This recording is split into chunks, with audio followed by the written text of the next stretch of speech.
Okay. Multiplying radicals, we are still going to use this law here.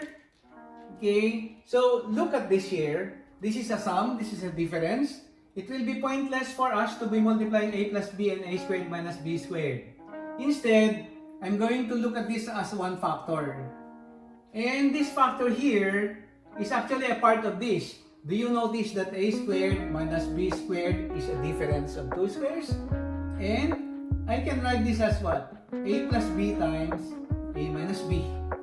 Okay, so if I multiply this radical and this radical, I will now have them as a plus b times the factored form of a squared minus b squared will now be this. Now, I'm always saying that this one is one factor here, another factor. So there are two factors of a plus b. So this will be squared because that's 1 plus 1. And this will now be a minus b.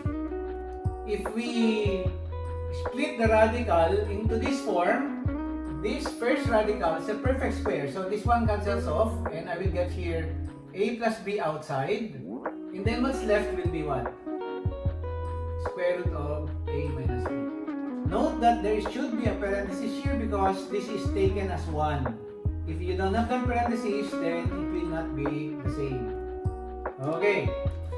What about number 2? What do you notice in number 2? This will be pointless again if you multiply x minus y and s cubed minus y cubed.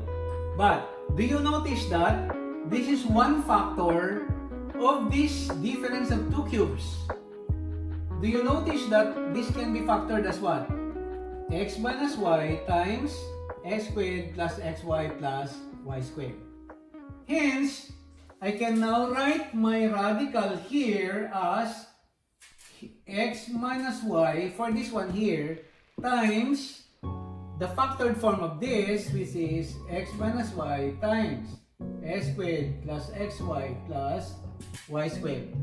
Again, I have two factors of x minus y. So this gives me a perfect square times x squared plus xy plus y squared. Okay, so what do we do there? There are two radicals here, one for this one and one for that. The first radical here is a perfect square, so I can take it out. X minus y outside, and this is not a perfect square, so I can write this as x squared plus xy plus y squared. You cannot take the square root of x squared and put say x and then y squared and y because these are not multiplication, these are addition. Okay? For this last number here, again, it's not advisable for you to multiply this and this. Instead, you will notice that x squared minus 2xy plus y squared is a difference, is a perfect square trinomial which comes from the square of a binomial. Okay, so x squared minus 2xy plus y squared is actually x minus y squared. So how many factors of x minus y do we have now? We have 3 of that. We have now x minus y. This is 1 and 2 here, I will get a 3. And again, nth root of x to the n, magka-cancel yung n, and my answer here will be x minus y.